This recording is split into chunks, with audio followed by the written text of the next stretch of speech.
Habang naglalakad sina Santino at Erica, napansin ni Santino na sinusundan sila ni Edwin.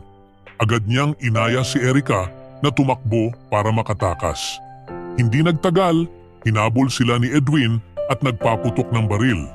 Gumanti rin si Santino ng putok at nagsimula ang matinding palitan ng putok sa pagitan nila. Nahuli ni Edwin si Erica at agad siyang tinanong kung nasaan si Santino. Hindi na nakapagpigil si Santino. Lumabas siya mula sa kanyang pinagtataguan at agad sinuntok si Edwin. Nakuha ni Edwin ang baril ni Santino at muntik niya itong barilin. Pero agad namang umawat si Erica para pigilan si Edwin. Tuhan na itulak ni Santino si Edwin sa sahig. Tinutukan niya ito ng baril at mariing sinabi na tatapusin na niya ang kalaban. Hinamon pa ni Edwin si Santino na iputok ang baril. Hindi nagdalawang isip si Santino at sunod-sunod na nagpaputok habang si Erica ay napasigaw sa takot. Samantala, dumating si Marites sa tahanan ng mga gerero, dala ang ilang dokumento.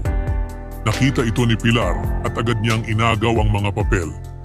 Lumapit si Roberto sa kanila at naintriga sa pinag-aawayan, kaya kinuha niya ang hawak ni Pilar.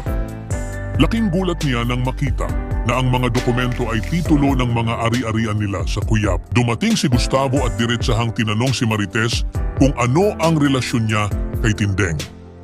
Malumanay na sagot ni Marites. Si Tindeng ang kanyang ina at si Gustavo ang kanyang tunay na ama.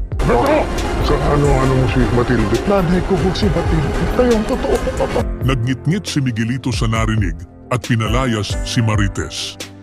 Akala niya ay nagsisinungaling lang ito. Pero para kay Marites, hindi na mahalaga kung paniwalaan siya.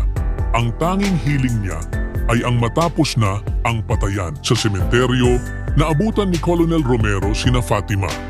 Sinubukan niya itong pahintuin, ngunit tumakbo sina Fatima at ang kanyang tiyuhin para makatakas. Hindi na nagdalawang isip si Romero at agad silang pinaputok. Habang tumatakas, nabaril ang tiyuhin ni Fatima. Naiwan ito habang si Fatima ay napilitang magpatuloy sa pagtakbo.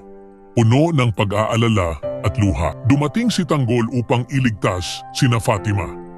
Mabilis siyang nakipagpalitan ng putok sa kampo ni Colonel Romero. Habang tumatakbo si Fatima palayo, bigla siyang napalingon sa sigaw ni Tanggol. Isang sigaw na sabay sa malakas na putok ng baril, dahilan upang mapahinto ang lahat. Matapos ang sunod-sunod na trahedya, ang mga buhay ng mga pangunahing tauhan ay tuluyang nagbago. Ang pagkamatay ni David ay nagsilbing mitsa ng matinding emosyon, galit, pagsisisi at paghihiganti. Si Tanggol, bagamat nagdadalamhati, ay mas piniling lumaban para sa hustisya. Samantala, si Rigor ay pinaghihinalaan si Tanggol, habang si Miguelito ay mas lumalala ang pagiging mapanganib.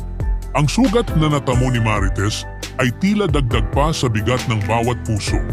At sa gitna ng lahat ng ito, tila walang kasiguraduhan kung maghihilom pa ang sugatang pamilya o tuluyan ng magkakawatak-watak. Ang tensyon ay patuloy na tumitindi at hindi pa ito ang katapusan ng kwento.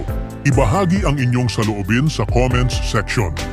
Huwag kalimutang mag-subscribe at i-click ang notification bell para hindi ninyo ma-miss ang susunod na kabanata ng Batang Quiapo. Maraming salamat sa panunood